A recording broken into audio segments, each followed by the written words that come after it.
자, 약은 약사에게, 시황은 이분에게 여쭤보겠습니다. IBK 투자증권 박근영 부장님 모시겠습니다. 어서 오세요. 안녕하십시오. 안녕하십니까? 네, 별일 없으시죠? 네, 별로 없습니다. 네, 뭐 추가적으로 하실 말씀 없으시고. 없습니다. 네. 아니, 질문을 하고. 아니 매일 이 데일리인테 오프닝을 지어내는 게 쉬운 일이 아닙니다. 네. 그래서 할 말 없으면 바로 본론으로. 본론으로 들어가요? 아니요? 근데 이걸 또 안 하면 심심해요. 그럼 뭐예요? 밋밋하니까 이거 지어내려고 내가 뭐라도 짜냈잖아. 마른 오징어에서 물 짜듯이. 자, 어떻게 해요? 바로 들어갈까요? 네, 바로 들어갔습니다. 오늘 또 할 얘기가 많으니까. 자, 그러면 오늘 시장 동향부터 먼저 짚으면서 제가 한번 질문을 드려보겠습니다. 시장 동향부터 짚어주신다면요? 예, 사실 오늘 제가 아침 오프닝 베일 방송을 했었어요. 봤습니다. 네, 그 시간대 거의 뭐 시장 분위기가 안 좋아가지고 대부분 이제 오픈했을 때 굉장히 좀 우려가 많았죠. 네. 어제 CPI가 생각보다 좀 높게 나와가지고 그랬는데 오늘은 확실히 미국 시장하고 달랐어요. 뭐 코스닥은 굉장히 또 올라가는 모습도 보여서 디커플링이 나타났고 뭐 어제 방송 중에 말씀드렸지만 우리도 할 수 있다. 충분히 우리도 새롭게 주가가 이제 미국과 달리 또 올라갈 수 있는 여지가 있다라고 말씀드렸기 때문에 한번 뭐 변화를 한번 우리가 기대해 볼 만하다 보입니다. 그래서 오늘은 좀 기분 좋은 디커플링이 나왔다 이렇게 볼 수는 있고요. 뭐 그래서 오늘 마감 시장도 좀 즐겁게 해보겠습니다. 네. 코스피는 40포인트 하락 출발 보였습니다. 전일 미국의 1월 CPI가 예상치를 상회하면서 시장에 조정세가 나왔고요. 조기 인하, 금리 인하 기대감이 후퇴되면서 그 과정 속에 채권 금리라든지 달러가 레벨업이 됐는데 달러 같은 경우도 그렇지만 채권 금리도 지금 10년물 금리가 4.3%대까지 올라왔어요. 네. 엄청나게 많이 올랐죠. 그래서 오늘 좀 굉장히 좀 어렵게 시작을 했는데요. 첫 번째 사진 보시면은 미국 소비자 물가지수 CPI 항목별 변화인데 오른쪽을 좀 봐주세요. 이 표에서 제일 오른쪽 보시면은 전년 대비 뭐 비계절 조정에서 3.1% 정도 올라왔는데 이분 보시면 중간에 뭐 외식용 식품이 뭐 5.1 올라왔고 쭉쭉쭉 내려오면 에너지는 오히려 빠졌죠, 그죠? 네. 그리고 밑으로 보시면은 전기가 많이 올랐어요. 전기. 네, 그래서 이 부분 때문에 아침에 제가 말씀드리기도 했지만은 이 전기가 많이 올랐다는 걸 보면은 그 우리가 데이터 센터나 이쪽에 수요가 상당히 높게 되고 있어서 오히려 뭐 변압기라든지 이쪽은 이제 투자 포인트가 오히려 될 수도 있겠다. 아침 방송 때 그 말씀도 한번 드렸었거든요. 네. 그런 것도 좀 봐야 될 것 같고 쭉쭉 보시면 밑쪽에 이제 주거지 관련된 이런 부분도 상당히 좀 높게 나타났습니다. 그 다음 사진 보시면은 이제 1월 CPI 컨센 대비 비교표인데요. 이 보시면 중간에 컨센서스가 있고 실제 나타난 부분이 있죠. 그래서 푸드라든지 그 다음에 어떤 게 많이 올라왔어요? 지금 코어 서비스 이쪽도 올라왔고 그다음에 뭐 로징 뭐 이런 것도 꽤 올라왔죠. 쉘터 부분도 올라왔죠. 그래서 전반적으로 지금 대부분 이제 컨센 대비 실제가 훨씬 더 높게 나온 섹터를 좀 보시면 어디가 좀 올라왔는지 눈에 보입니다. 그래서 이런 부분들을 조금 참고하시면 될 것 같고요.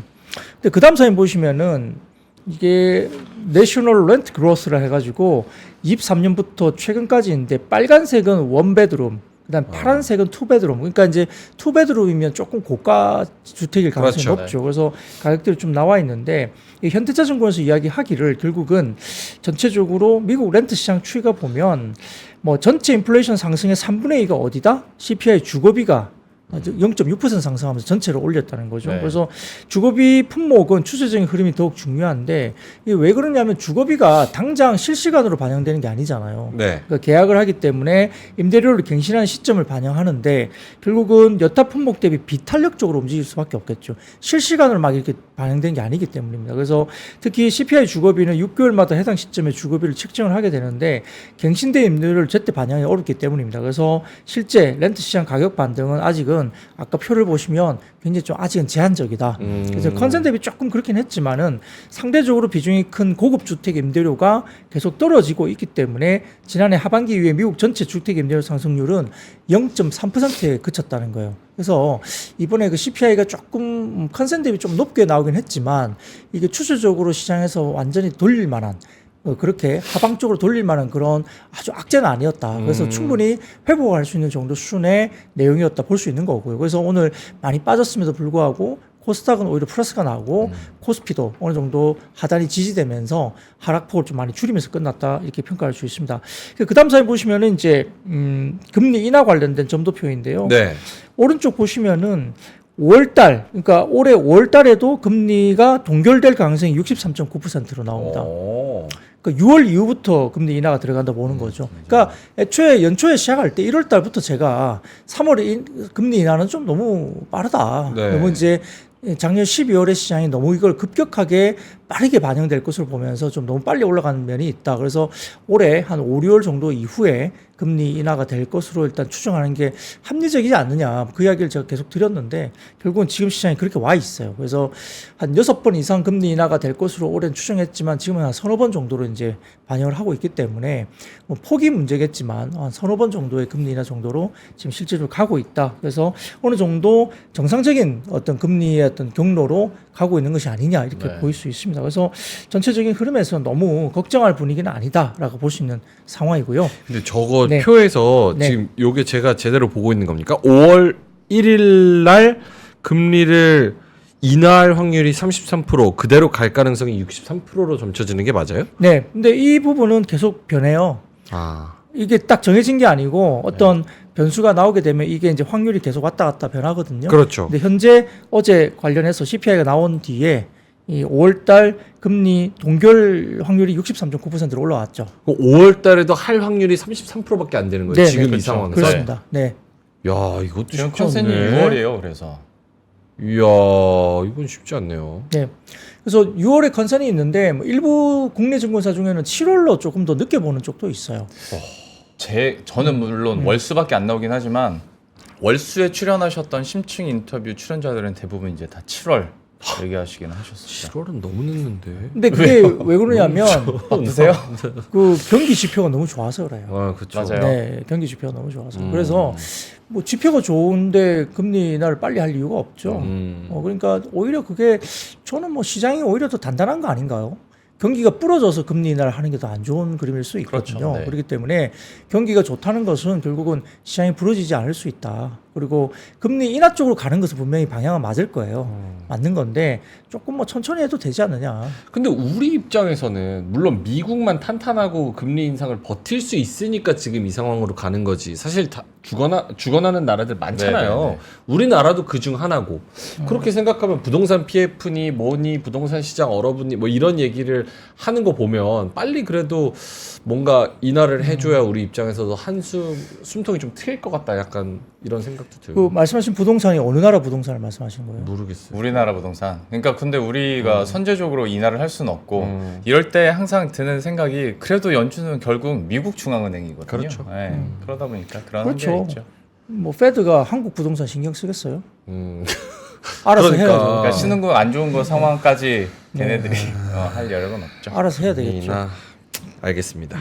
그래서 여튼 뭐 네. 그렇게 지금 CPI가 네. 흘러왔기 때문에 너무 어제 CPI 지표를 가지고 너무 거기에 몰입하지 말자. 네. 큰 흐름에서는 방향성은 그대로 간다. 약간의 뭐 단기적인 어떤 컨센서 상향이 나왔기 때문에 약간의 뭐 삐걱거림이 있었지만 이건 충분히 극복할 수 있는 단기적인 이슈다 볼 수 있겠고. 부장님 네. 저 질문 하나만 해도 돼요? 네. 오프닝 안 했으니까 시간 좀. 네. 그 부장님께서 얘기를 해주셨지만 경기가 부러져가지고 금리 인하를 하는 것보단 낫지 않나라고 얘기를 해주셨잖아요. 실제로 시장이 그렇게 자위도 하기는 하는데 금리 인하가 그러니까 경기가 어느 정도 버텨주니까 금리 인하가 뒤로 밀리는 거를 충분히 시장이 좀 익스큐스를 해줄까라는 좀 궁금증 혹은 걱정이 좀 있어요. 네. 그냥 경제 안 부러졌으니까 괜찮은 거 아니야라고 그냥 스스로가 자위하는 건지 안 그러면 실제로 그걸로 또 모멘텀으로 증시가 붐업할 수 있을지 어디에 좀 무게감 두세요?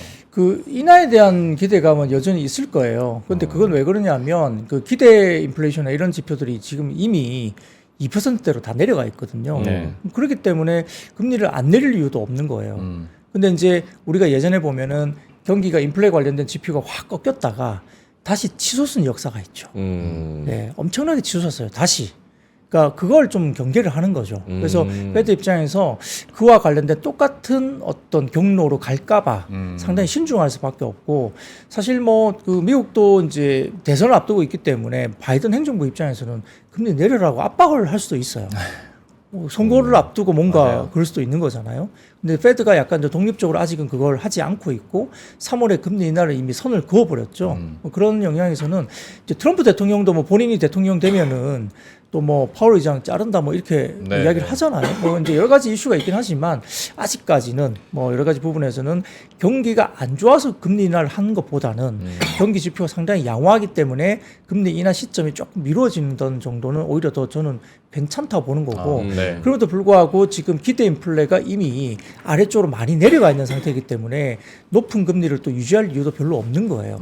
그래야만이 이제 나중에 인플레가 잡히면 또 금리를 내려놔야만이 또 뭐가 안 좋을 때 금리를 또 뭐 올리든지 뭘 여력이 할 있으니까. 거잖아요. 네네. 그러니까 그런 여력을 하기 위해서 또 그 타이밍도 놓치면 안 되는 거기 때문에 상당히 어려운 길을 가고 있지만 그럼에도 불구하고 지금 오히려 사실 뭐 인플레가 어느 정도 잡히고 있는 모습은 확실하게 보이고 있기 때문에 네. 크게 좀 걱정 없이 갈 수 있을 정도의 어떤 부분들이 조심스럽지만 지금 나아가고 있다. 근데 굉장히 정말 조심스럽게 나가는 거죠. 예, 그래서 오히려 저는 이게 조금 더 뭐 시장에서 크게 조정 안 받고 조금 더 버티면서 갈 수 있는. 그래서 한 2, 3월 정도까지는 좀 보자라는 말들이 많고요.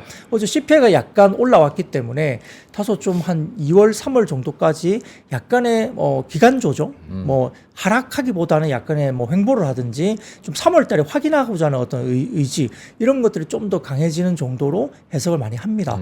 그래서 뭐 등락보다는 그 지수의 등락보다는 뭐 어떤 섹터라든지 이쪽을 좀 더 면밀하게 보고 투자를 해야 되지 않을까? 이런 말을 좀 하는 부분이기 때문에 근데 좀 모르죠. 한국 같은 경우는 또 밸류 프로그램이 어떻게 발표되냐에 따라 네. 또 3월부터 주가가 또 완전히 어떻게 바뀔 수도 있는 변수가 또 있기 때문에 뭐 그런 것들 염두에 둔다면 뭐 부러지는 것보다는 낫고 네. 그리고 CPI는 너무 우려할 정도의 수준의 그것은 아니다. 이렇게 보는 것이 맞습니다. 네. 그래서 좀 이제 소두가 좀 길었는데요. 네. 하여튼 뭐 그런 부분을 감내하고 그다음에 이제 시장을 본다면 이제 대부분 업종의 조정세가 아침엔 나왔습니다만 업종보다는 대부분 테마군들이 아침에는 움직였어요. 네. 그래서 뭐 웹툰이라든지 뭐 로봇, 보안, 그다음에 LPG 도시가스, 그다음에 초전도체, 스마트 팩토리, 우주항공, 엔터미디어, 게임, 엔젤 산업 등의 테마군이 강세를 보였습니다. 그래서 갭 하락 출발 이후에 2,600선을 위협했어요. 근데 깨지진 않았고요. 그때 이후에 9시 30분부터 주가의 선물이 반등이 바로 나오면서 하락폭을 축소하기 시작했습니다. 근데 대부분 이제 자금 이탈 영향 때문에 대부분의 업종이 하락세를 오전에 보였고요. 원달러 환율도 10원 가까이 급등세를 보였습니다. 그래서 코스피 대비 약 전반적으로 봤을 때는 코스닥이 상대적으로 강한 모습이 나왔고요. 의외로 지금 저피별 업종 랠리 영향으로 강세였던 코스피 차익 실현 폭도 확대됐고 네. 전기전자 쪽으로 이제 차익 실현 매물이 꽤 나왔습니다. 전반적으로 그러나 이제 외국인 매도 물량은 2월 매수 규모 대비는 크지 않은 양상이었고 코스닥은 외국인 매도세에 2차전지, 헬스케어 등의 대형주 중심을 아침에 약세를 보였는데 네.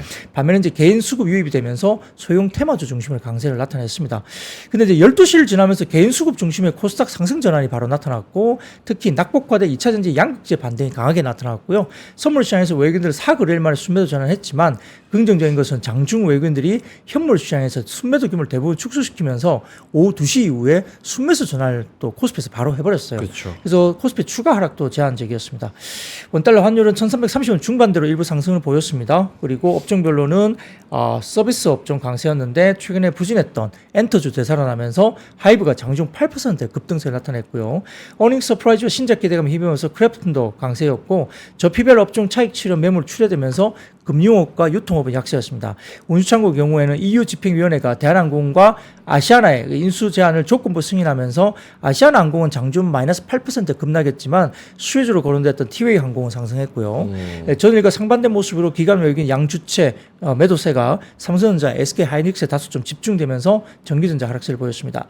전체적으로 코스닥은 개인 2천억대 규모의 순매수 유입되면서 상승세를 보였고요. 코스피 대비 상대적인 강세를 보였는데 엔터 3사가 일제히 상승하면서 오락 문화를 강세 보였고 코스피와 반대로 반도체 소부장은 일부 급등 종목이 꽤 많이 나왔다 볼 수 있습니다.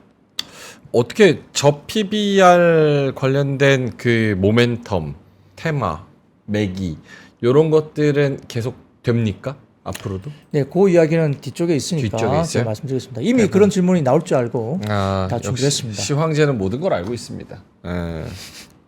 미리 대본 좀 보세요. 이거 보면은 제가 리액션이 안 나오니까 바로바로 해야지 또 알겠습니다. 살아있는 리액션이 나오잖아요. 대본이 많아서 아마 다 보시기 쉽지 않죠. 예. 보는데 모르는 척 하는 거지. 자, 알겠습니다. 자, 제가 대본 읽으면서 가장 눈여겨봤던 거 이겁니다. 정부 온디바이스 AI 활성화 전략이 발표되면서 일부 관련주 상승입니다. 네, 정부가 올해 하반기 이제 AI 연구를 수행하는 AI 연구 거점을 한국과 미국에 만들고 온디바이스 AI 활성화 전략을 제시했습니다. 그래서 가칭 온디바이스 AI 활성화 전략 관련된 부분에서 이종호 과학기술정보통신부 장관이 국산 AI 반도체를 기반으로 한 이런 전략을 일단 공식적으로 발표를 했습니다. 그래서 의료, 교육 등 필수 서비스 AI를 적용하고 전 국민이 활용해서 삶의 질을 높이는 AI 일상화 프로젝트 등에 7,737억 투입을 하겠다 발표가 나왔고요. 마이닥터24, 그다음에 나만의 교과서, AI 비서, 최적 통신비 등의 핵심 과제를 선정하고 조속한 확산을 위해서 R&D, 서비스, 제도 개선, 민간 협력과 관련된 전방위 지원 이렇게 이제 발표가 나온 겁니다. 그래서 생성형 AI라든지 메타버스, 그다음에 블록체인 등의 디지털 기술 융합으로 신시장 창출하겠다 이렇게 발표가 나온 거기 때문에 정부가 의지를 가지고 이쪽을 산업을 이제 육성하겠다 이야기가 나온 겁니다. 네. 그래서 이제 오늘 제주 반도체나 가온칩스, 텔레칩스, 오픈엣지 테크놀로지 등의 온디바이스 AI 관련된 종목들이 올라왔는데요. 특히 가온칩스 같은 경우는 어제 매출액 대비 128.49% 정도 되는 556억 규모의 공급 계약, 대규모 공급 계약이 나왔죠. 그래서 오늘까지도 실적 호조에 대한 긍정적인 영향이 또 있었고요. 여기에 대해서는 NH투자증권에서 이제 특이점이 임박한 온디바이스 AI라는 리포트가 오늘 또 나오기도 했는데요. 네. 오늘 말씀드리면 그 PC 시장이 크게 성장했던 과거처럼 인터넷 대중화가 이루어졌는데 AI 대중화도 개인 디바이스 시장에 이제 영향을 미칠 것이다. 변곡점이 될 것이다. 와 있고요. 특히 이제 우리가 이제 온디바이스 AI가 이제 갤럭시 S24를 포함한 AI 기능이 탑재된 이제 기기가 나오기 시작하는 거잖아요. 네. 그래서 이 부분이 되는데 재밌는 것은 우리가 이제 아주 잘 알고 계실 거예요. 아마 CES에서 이번에 나왔던 곳이 레빗이라는 곳에서 레빗? R1이라는 그 제품을 발표했습니다. 사진을 좀 띄워주시면 그 내용이 있는데요. 네. 레빗. 예, 왼쪽에 보시면 빨간색 기계예요. 아, 빨간 예, 토끼. 예, 그래서 토끼 모양이 되어 있고 레빗이라는 곳인데 이 빨간 이 제품을 내서 이 R1이라는 제품이거든요. 이게 스마트폰의 주요 앱을 음성 명령으로 제어하는 기능을 가진 제품이에요. 그래서 이번에 CES 2024에서 엄청나게 인기가 있었던 제품이거든요. 그래서 오른쪽 보시면 그거 RAM 이게 뭐냐면 거대 액션 모델입니다. 예, 라지 액션 모델인데 RAM 기술을 소개하면서 주로 음성을 이제 가지고 앱을 이렇게 활용하는 제어하는 그런 기능을 가진 이 R1이라는 기능을 만들어낸 거죠. 이게 엄청나게 핫했어요. 그래서 인기가 좋았고 귀여운 워키토키? 네, 되게 갖고 싶다라는 말을 많이 했던 그런 것이죠. 그러니까 스마트폰을 제어하는 거예요. 앱들을 음성으로. 그래서 그런 것들이 애들 거네요. 그러니까 어쨌든 예, 그래서 굉장히 인기가 좋았습니다. 예, 그래서 이제 이게 이런 제품이 나오면서 이제 뭔가 AI 기술과 관련된 온디바이스 AI가 나온다는 이야기인데 결국 이제 우리가 이제 사용자 인터페이스 관련된 발전을 가져오는 거잖아요. 그래서 R1뿐만 아니라 뭐 비전 프로나 메타의 뭐 그 스마트 글래스 같은 경우도 새로운 입력 방식을 이제 도입하게 되는데 그 가운데 NH투자증권에서는 최근에 출시되는 AI 관련된 기기 중에 핵심적인 기능은 음성 앱이란 거예요. 음성 앱. 그래서 실질적으로 온디바이스 AI 기기를 개발할 수 있는 부분들이 음성 앱에 관련된 부분에 대해서 상당히 많이 이제 기술 발전이 있을 것이다 보이는데 네. 그다음 사진 보시면은 메타의 스마트 글래스도 음성 명령 기능 탑재입니다. 이게 보시면 글라스가 상당히 좀 정말 선글라스처럼 생겼잖아요. 네. 근데 여기에 이제 울트라 와이드 카메라도 있고 그다음에 전체적으로 이제 음성 관련된 기능들이 다 탑재되는 거죠. 음성으로 뭔가를 할 수 있는 컨트롤할 수 있는 기능이 다 들어가는 겁니다. 그래서 이 정도면 뭐 낄만 하잖아요. 그렇죠? 네. 스마트 글라스 같은 이 경우 정도면 낄만합니다. 땡큐죠. 뜨겁지만 않으면. 그렇죠. 그리고 레이벤 같은 경우도 뭐 그런 것들도 비슷하게 이제 네. 선글라스로 나오는 거잖아요. 그래서 이렇게 진행이 되는 거고요. 그다음 사진 보시면은 그래서 대부분 보면 AI가 대중화되면은 IT 기기의 키워드를 서치, 그러니까 검색하기보다는 궁금한 점을 ask, 질문하는 쪽으로 간다는 거죠. 네. 그래서 이런 형식으로 검색 방식이 바뀌기 때문에 아마 AI 대중화가 되면 음성 제어라든지 제스처 관련된 업종 종목을 굉장히 좀 찾아봐야 된다.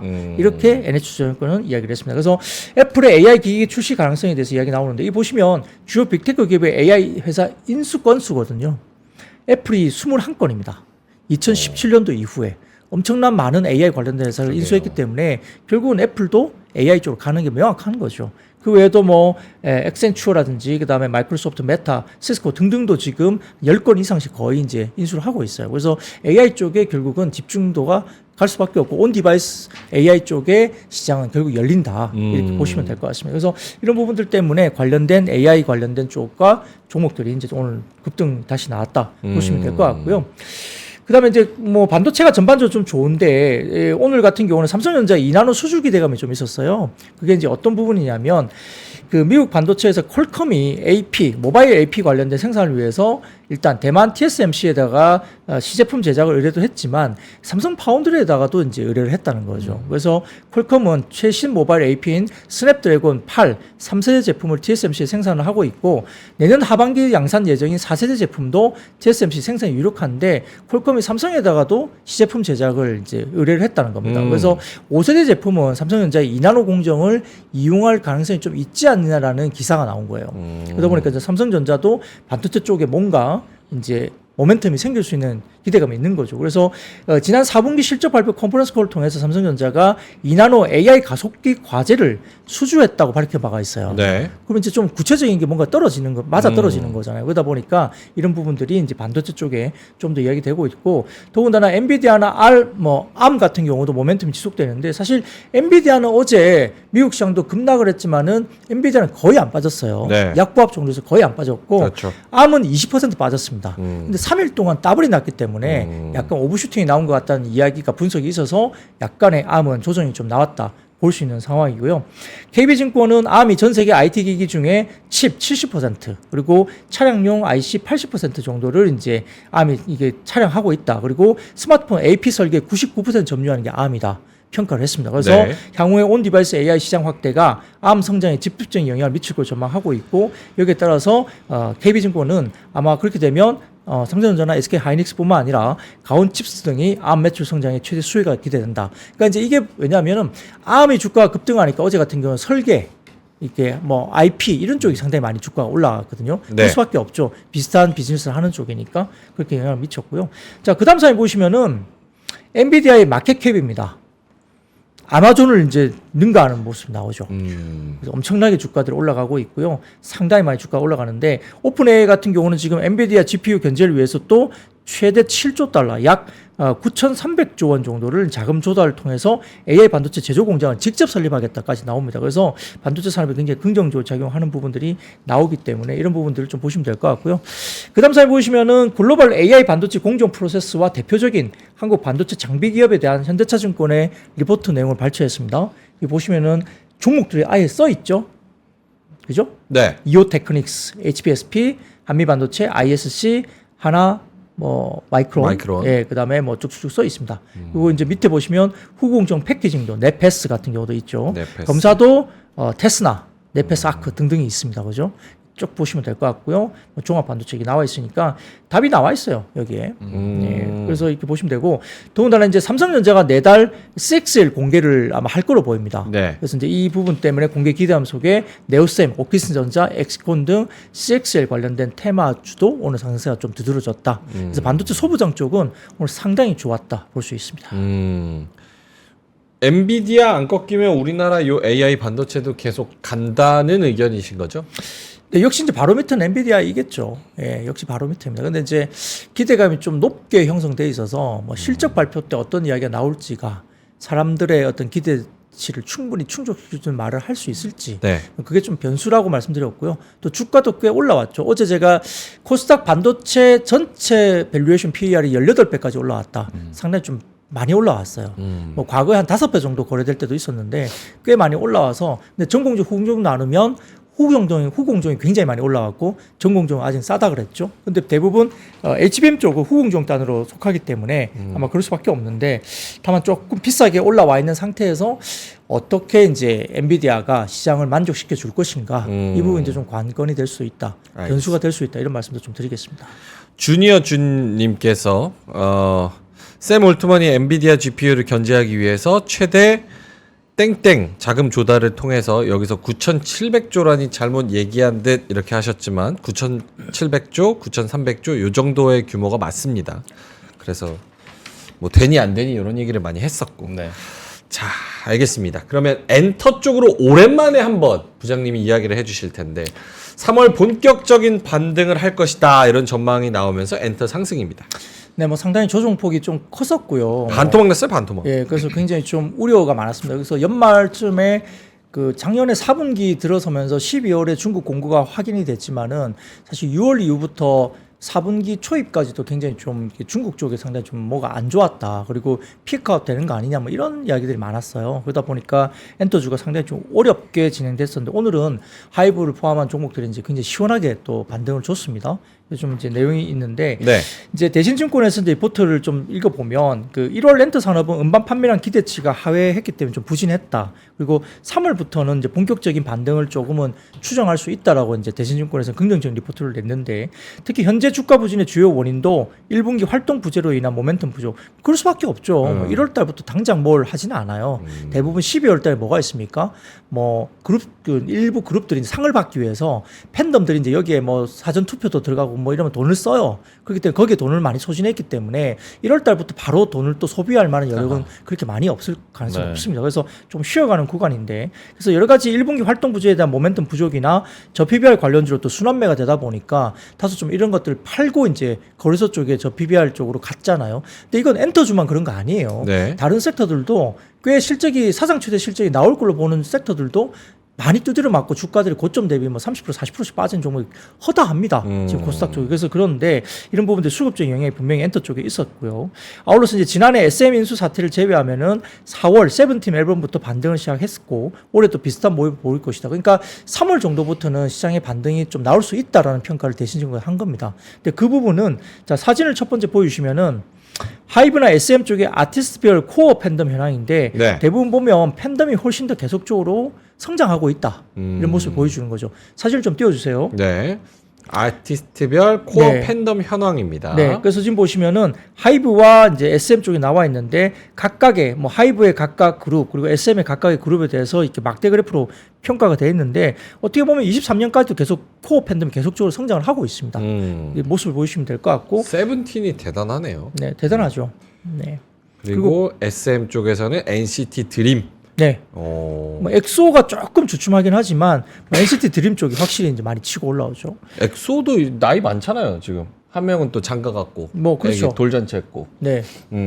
왜? 맞아.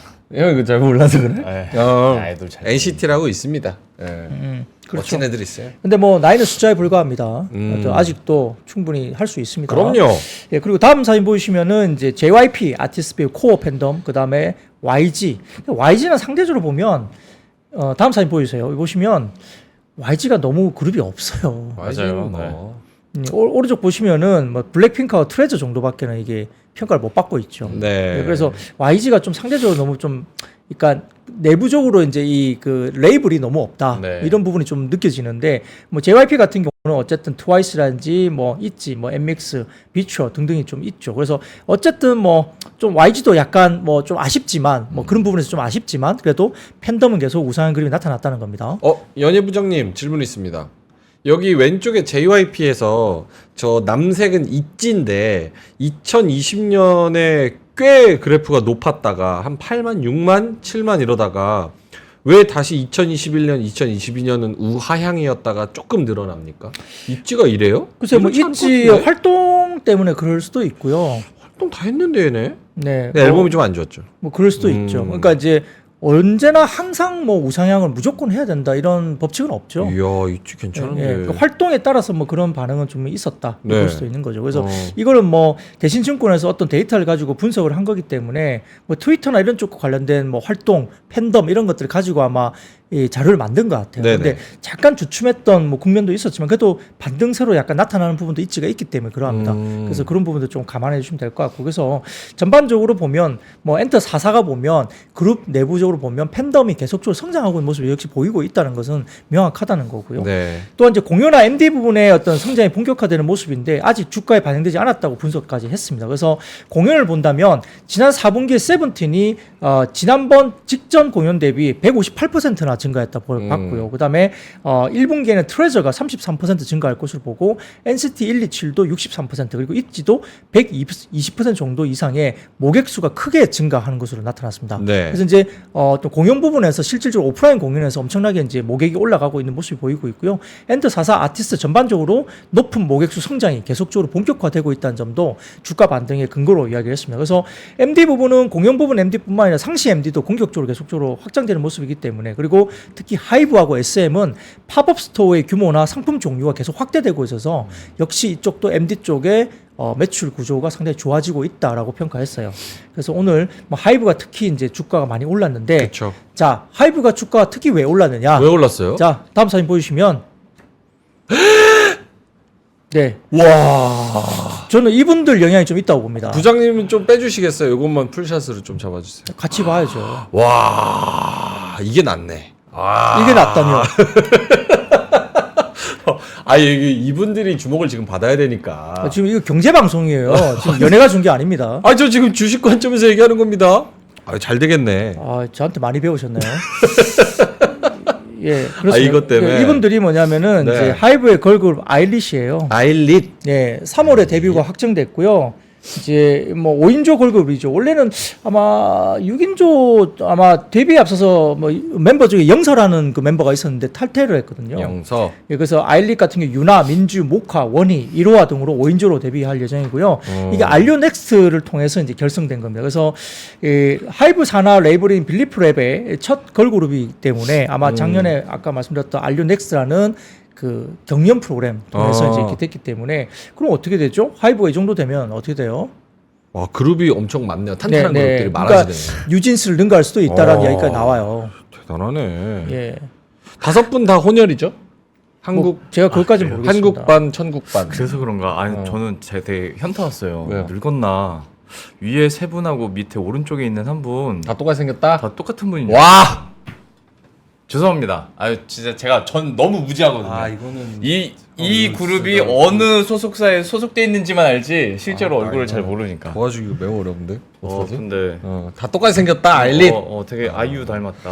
이런 미래 먹거리, 이런 미래 비전이 있는 그룹들이 계속 나와준다는 거에 하이브의 굉장한 호재다. 이제 그것도 그거지만 이제 기존 멤버들이 잘하고 있는 상태에서 네. 뉴 레이블이 새로운 레이블이 이제 애드업을 해주니까 성장이 계속 나온다는 스토리잖아요. 네. 과거에는 이제 새로운 어떤 멤버들이나 레이블이 나오면 시간이 오래 걸리고 거기에 몇 년 동안 계속 어떤 비용을 계속적으로 지불해 가면서 키우기 위한 시간이 많이 걸렸죠. 그래서 거기서 이제 적자가 나오고 많았지만 최근에는 나오자마자 바로 히트를 치는 구조로 간다는. 그래서 새로운 신인 IP가 성장하는 것은 최근에 엔터사들에게서 상당히 중요한 모멘텀이에요. 그래서 아까 YG가 조금 아쉽다는 게 새로운 어떤 그런 부분들이 조금 너무 약하잖아요. 블랙핑크 의지도가 너무 높고 또 뭐 일부 지금 리사라든지 뭐 개인 뭐 그 차려가지고 나가지 않습니까? 네. 대부분. 그래서 이런 것들이 굉장히 좀 약해질 수 있는 구간인데 그런 것들 대비해서는 이제 일부 하이브 같은 경우도 굉장히 탄탄한 어떤 그런 레이블을 갖고 있다는 점에서는 상당히 강점이 될 수 있는 거죠. 알겠습니다. 네. KHL님이 아이돌 그룹 사진 띄워놓고 명민주 씨 침 질질 흘리면서 히히덕거리지 말라고 말씀하시는데 멋있으면 멋있다고 할 수 있죠. BTS 춤추는 거 보고 멋있다고도 맞아요. 하고 제가 세븐틴도 옆에서 멋있고. 봤어요. 침은 안 흘렸어요. 침이 없어요. 저는 네, 침샘이 침은 없습니다. 침은 안 흘렸습니다. 네, 나머지는 다 알겠습니다. 맞는데 침은 안 흘렸습니다. 예쁘니까 예쁘다고 하고 멋있으면 멋있다고 할 수 있는 거죠. 우리 하이브 대단한 경제적 관점에서 본 거니까. 그럼요. 네. 새 그룹 아일릿 3월 데뷔. 요거 때문에 오늘 8% 정도. 뭐 그 영향이 충분히 있다고 봅니다. 왜냐하면은 확실히 이제 기대감을 갖고 있는 IP가 나온다는 거니까요. 알겠습니다. 자, 그러면 다음 걸로 넘어가겠습니다. 호실적 기대감 분석의 의류 신발 OEM 상승입니다. 네, 뭐 아까 누구 말씀대로 큐브 엔터 좋다고 말씀하시는데 양말님, 예, 큐브 엔터 좋습니다. 큐브 여자아이들 이번에 신보가 지난 앞점 그 앨범보다 훨씬 많이 팔렸거든요. 와이프랑 슈퍼레이디. 뭐 그래서 네. 이번에 아이들 같은 경우도 상당히 좋았기 때문에 역시 이제 같이 좀 제가 빼놓고 말씀드렸는데 충분히 잘 보시면 큐브는 될것 근데 조금 그런 게 노이즈가 좀 있는 것 같습니다. 아프다 그래가지고 지금 멤버 3명이 네. 뭐 빠지네 마네 하고 있어가지고 우기 씨랑 저기 슈아 씨랑 뭐 다 약간 아프대요. 그래가지고 아픈 건지 1년 남았잖아요. 계약 1년 3개월. 본인 건강부터 좀 챙기세요. 네. 아이 팬인데 알겠습니다. 네. 자, 그래서 큐브도 좋다는 거 다시 한번 말씀을 드리겠습니다. 네. 자, 의류 신발 OEM 쪽으로 가볼까요? 네, 뭐 오늘 대신증권에서 호실적 기대감 분석 이슈가 좀 있었어요. 그래서 네. 대신증권에 따르면은 뭐 최근에 1월부터 저 PBR주로 갑자기 뜨거워지면서 실적주보다는 저 PBR 쪽으로 넘어가면서 상당히 수급적인 흐름 때문에 역시 이쪽도 약간 피해를 봤다 이 이야기인데, 다행히도 의류 신발 OEM 기업들의 미팅을 통해서 작년 4분기와 올해 1분기 실적이 기대 이상으로 확인되고 있다라고 대신증권 코멘트를 했는데, 종류로 보면은 한세실업은 작년 4분기 실적 서프라이즈 가능성이 높고요. 1분기 마진 개선세가 가장 뚜렷하다. 그래서 매출 증가율이 높지 않더라도 이익 증가율이 매우 돋보일 가능성이 높다고 봤습니다. 그래서 구조적인 마진 개선 흐름이 지속될 거다 봤고요. 그다음에 JS 코퍼레이션 같은 경우는 작년 4분기 시장이 예상하는 서프라이즈 충족 호실적이 나올 것이고, 네. 1분기 매출과 이익이 큰 폭의 서프라이즈가 지속될 가능성이 높다. 그래서 매출과 마진 동시 개선 지속이 될 것이다 봤고요. 화성 엔터프라이즈는 4분기 시장의 예상치 수준 정도의 실적이 나올 거고, 1분기에는 시장 예상 수준의 서프라이즈가 전망되는데 오더가 매우 양호하고요. 23년을 저점으로 실적 개선세가 본격적으로 시작될 것 같다 평가했습니다. 영업 무역은 조금 이제 아쉬운데 4분기와 1분기까지 시장 예상 수준의 감익이 전망된다라고 영업 무역은 조금 보수적인 전망했지만, 아까 앞서 말씀드린 세 종목은 상당히 실적이 좋을 것으로 예상되고 있으면서 주가가 오늘 반응을 좀 했다 볼 수 있습니다. 이렇게 뭐 불황 이런 얘기를 하고 침체에 대한 우려의 목소리도 있는데, 이런 소비재 쪽은 사실 그래도 손이 좀 안 나가는 게 현실이죠. 네, 뭐 그렇죠. 근데 사실 뭐 저 PBR 관련주도 우리가 뭐 유통, 그다음에 자동차, 네. 그다음에 지주사, 금융 맞아요. 이쪽이 주가가 급등을 했잖아요. 그러니까 시장의 스타일은 언제든지 바뀔 수 있다. 그래서 좀 유연한 사고를 가지고 포트폴리오를 좀 가져가는 것도 필요하다 이렇게 말씀드리겠습니다. 알겠습니다. 뒤에 내용이 좀 많은데 제네시스 하이브리드 모델 요것도 있고, 그리고 2차 전지 얘기도 있고, 밸류업 프로그램도 있고 한데 어떤 걸 할까요?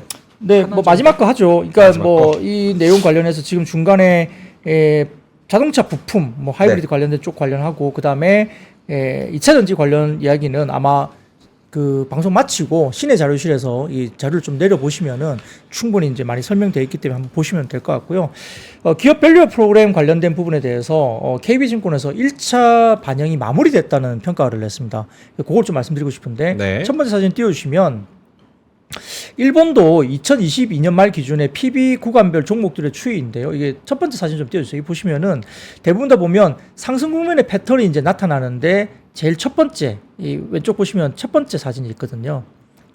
그러니까 지금 보이는 저 표에서 제일 위에 거 말고 네. 네모난 노란색으로 네모난 쪽 왼쪽으로 보시면은 주가가 올라가기 시작하는 거예요. 그래서 이렇게 한 2개월 정도 시장이 주가가 올라가는 건다는 겁니다. 네. 그래서 한 2, 3주간의 흐름이 이제 국내도 많이 빠르게 올라왔는데, 상승폭은 일본 증시가 2개월간 보였던 성과가 지금 우리나라하고 비슷하게 주가들이 이미 올라왔다는 거예요. 그러니까 일본도 그랬다는 거고요. 그래서 이 왼쪽 쪽에 보시면 저 그래프가 2달 정도가 이제 올라갔던 거, 오른쪽 보시면 그 이후에 어떻게 되죠?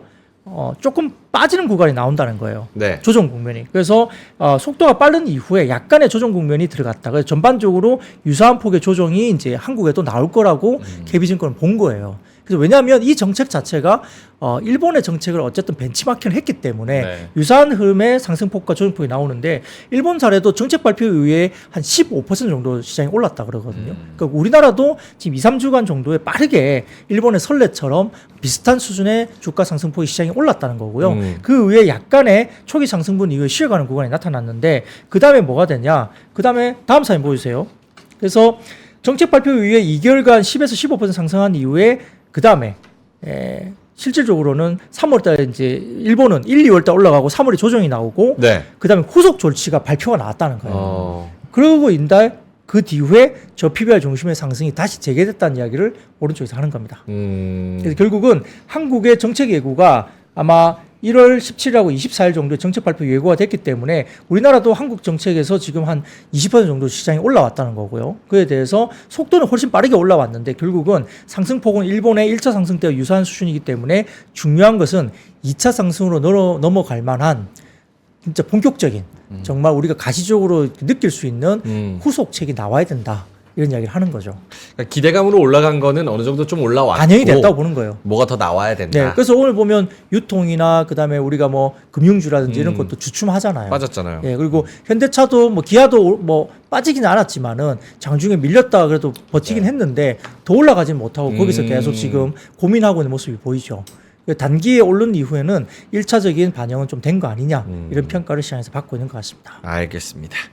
자, 그러면은 박근영 부장님은 여기서 좀 인사를 드려야 될 것 같습니다. 덕암님께서 오늘도 역시나 박근영 부장님 이 많은 자료를 정리해서 알려주시고 그저 고맙고 감사합니다. 이렇게 말씀을 해주셨습니다. 중간에 한두 개 정도 못한 게 있어가지고 그것도 중요합니다. 그래프도 있고 그래서 신의 자료실 가셔서 한번 다운받으시고 천천히 읽어보시면 좋을 것 같습니다. 자, 그럼 데일리 힌트 박근영 부장님은 여기서 인사드리겠습니다. IBK 투자증권 박근형 부장님이었습니다. 고맙습니다. 고맙습니다. 네, 감사합니다.